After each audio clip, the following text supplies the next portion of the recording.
Hey guys, कैसे आप सब। मेरा नाम है सुधांशु और आप देख रहे हैं ख्याल 3 बजे शो। आज मैं आपके लिए फिर से एक नई हॉरर स्टोरी लेके आया हूँ और ये हॉरर स्टोरी भी पिछली कहानियों जैसी एकदम रियल है। ये कहानी मुझे सबमिट की है पीयूष जी ने और ये कहानी हुई थी उनके चाचा के साथ। जब ये कहानी उनके चाचा के साथ हुई थी तब उनकी उम्र करीब 40 साल की थी और ये कहानी है 2012 की। तो चलिए बिना किसी देरी के सीधे कहानी पे आते हैं। पीयूष के चाचा अमरावती में रहते थे और अमरावती महाराष्ट्र में है और उनकी एक कपड़े की दुकान थी। ये कहानी है 2012 की और उस समय वहाँ पे इतना डेवलपमेंट नहीं हुआ था और उनकी जो दुकान थी वो भी छोटी सी थी, बहुत बड़ी नहीं थी। तो वो ऐसा करते थे कि अपनी दुकान के लिए जो भी सामान लाना होता था, जो भी नए कपड़े लाने होते थे, वो वहाँ से पास में एक शहर है नागपुर, वहाँ जाते थे और वहाँ से कपड़े लेके आते थे और कुछ प्रॉफिट पे यहाँ पे बेचते थे।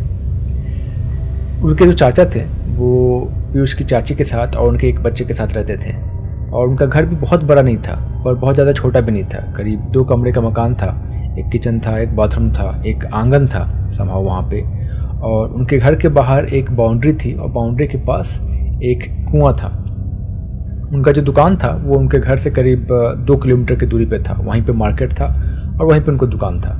पीयूष के चाचा हर सोमवार को अमरावती से नागपुर जाते थे और वहाँ जाके सामान लेके आते थे अपने घर पे। यहाँ पे आने के बाद कुछ पैकिंग चेंज करते थे, कुछ प्राइस टैग्स लगाते थे और उसके बाद अपनी दुकान पे लेके जाते थे और वहाँ पे सेल करते थे।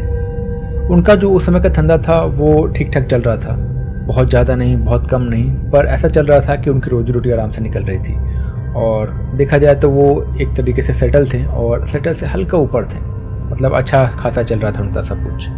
और ये बात है 2012 के मार्च की। उस समय ज़्यादा ठंडियाँ नहीं थी, ज़्यादा गर्मी नहीं थी, एकदम प्लीजेंट सा मौसम था। अमरावती से नागपुर जाने के लिए वो एक स्विफ्ट डिज़ायर गाड़ी हायर करते थे और उन्हीं का ड्राइवर रहता था और वहीं से वो लोग जाते थे नागपुर दिन में और ऑलमोस्ट करीब 5-6 बजे तक शॉपिंग करते थे, जो भी कपड़े खरीदने होते थे उनको। और वहाँ से वो सब कपड़े लेके वापस अपने घर की ओर आते थे। घर आने के बाद जैसे मैंने बताया अपना सब कुछ करके बेचते थे। तो मार्च 12 को, मतलब 12 मार्च 2012 को ये सामान लेने के लिए निकले अपने घर से। ड्राइवर को बोला उन्होंने कि चलते हैं। कोइंसिडेंटली वो जो दिन था वो अंधेरा पक्ष का था, मतलब कृष्ण पक्ष का दिन था और चारों तरफ अंधेरा था, ज़्यादा लाइट नहीं था उस दिन। सामान लेने के लिए निकले ये लोग, बहुत सुबह सुबह निकले, करीब 5 बजे के आसपास। रास्ते में जाते जाते उनको ऐसा लगा कि एक जगह पे वो पार हुए और वहाँ बहुत सन्नाटा सा था और उनको ऐसा लगा कि थोड़ा अलग है ये जगह, पर वहाँ पे उनकी गाड़ी तेज़ी से निकल गई और करीब 4-5 सेकंड ही ऐसा फील हुआ उन्हें। उसके बाद वो लोग नागपुर पहुँच गए। वहाँ जाने के बाद उन्होंने दिन भर शॉपिंग की, अपना जो भी सब सामान लेना था ले लिया, वापस आने लगे वहाँ से। जब वहाँ से लोग वापस आने लगे तो गाड़ी में सब सामान रख के इनकी नींद लग गई और वैसे ही सोने लगे वो, और ड्राइवर अपनी गाड़ी चला रहा था। थोड़ी देर बाद इन्हें टॉयलेट जाना था और ये इनसे कंट्रोल नहीं हुआ। इन्होंने ड्राइवर को बोला कि गाड़ी वहाँ पर रोक दो, 2 मिनट मुझे लगेगा, मैं जाके वहाँ से टॉयलेट करके आ जाऊँगा। जब ये गाड़ी से उतरे तो सब तरफ सन्नाटा था, एकदम अंधेरा सन्नाटा।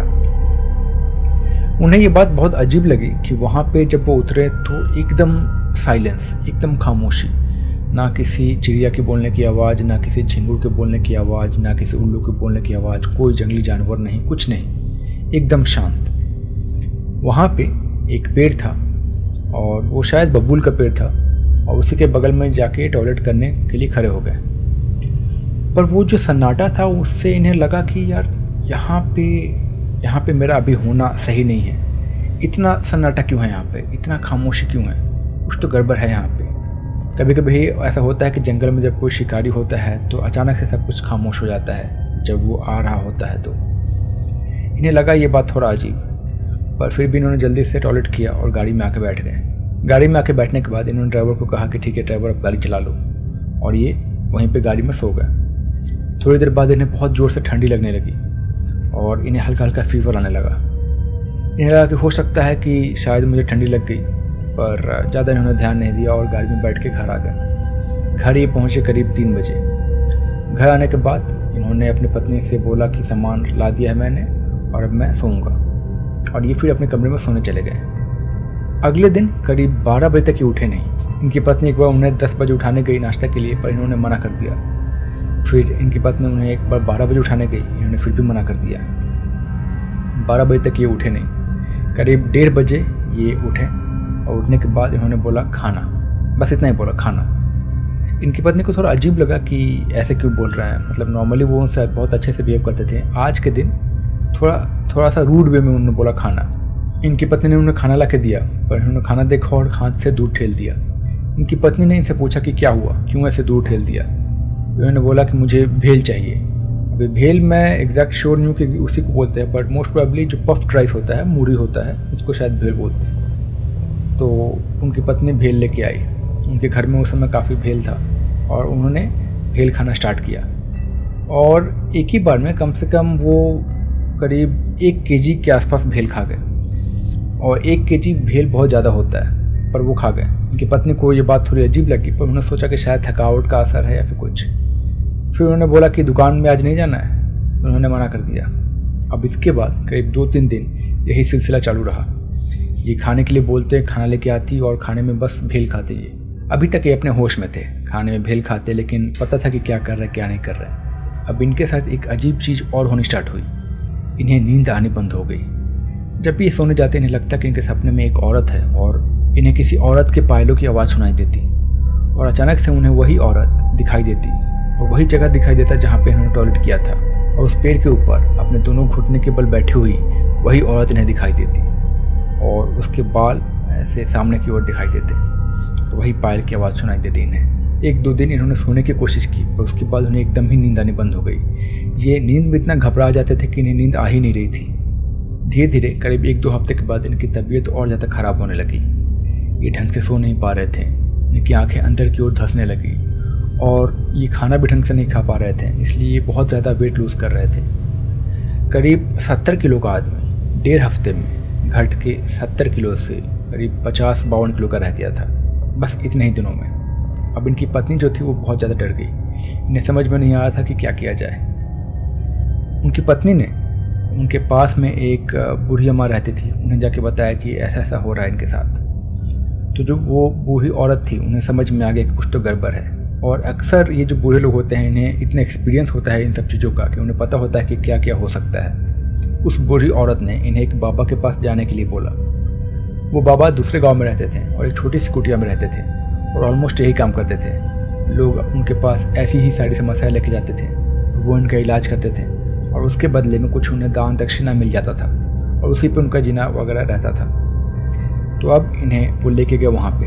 बाबा ने उन्हें देखा, उन्हें समझ में आ गया कि कुछ तो गड़बड़ है। जब उनकी वाइफ उन्हें बाबा के सामने लेके गई तो बाबा ने उसे वहीं पे बैठने के लिए बोला, उनके चाचा को। और बैठने के बाद उन्होंने अपने हाथ में कुछ भभूत लिया और उसके माथे पे फेंका और पूछा, कौन है तू? तो उसने कुछ मराठी में बोला, जिसका हिंदी ट्रांसलेशन ऐसा कुछ ऐसा था कि मैं रोहन की आई हूँ, मतलब कि रोहन की मम्मी हूँ। और उसके बाद समझ में नहीं आया कि रोहन कौन था और वो आई मतलब ऐसा क्यों। और उसने बोला कि ये मेरे जगह पे आया है और इसने मेरा अपमान किया है और इसलिए मैं इसके ऊपर आई हूँ और मैं इसे छोड़ूंगी नहीं। फिर बाबा ने उससे बोला कि नहीं, तुझे इसे छोड़ के जाना पड़ेगा। अगर तू ऐसा नहीं करेगी तो मैं तेरा खात्मा कर दूंगा, मैं तुझे यहीं जला के राख कर दूंगा। फिर उसके बाद वो जो चाचा थे उनके, वो अचानक से बहुत कांपने लगे। फिर बाबा ने फिर से थोड़ा भभूत फेंका उनके ऊपर और उनके चाचा वहीं पे बेहोश हो गए। इसके बाद जब वो होश में आए, वहीं पे थे वो। उसके बाद बाबा ने एक ग्लास में कुछ मिक्स किया पानी डाल के और वो ग्लास का पानी उन्हें पिलाया। वो पानी पीते ही अचानक से उन्होंने उल्टी कर दी और बहुत काला सा कुछ उल्टी किया उन्होंने और उसके बाद फिर से बेहोश हो गए।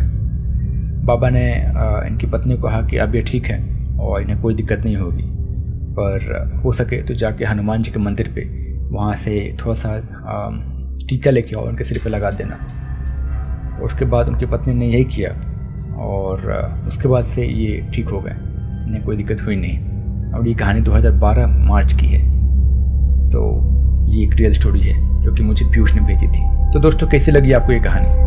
अगर आपको ये कहानी पसंद आई है तो प्लीज़ इसे लाइक कीजिए।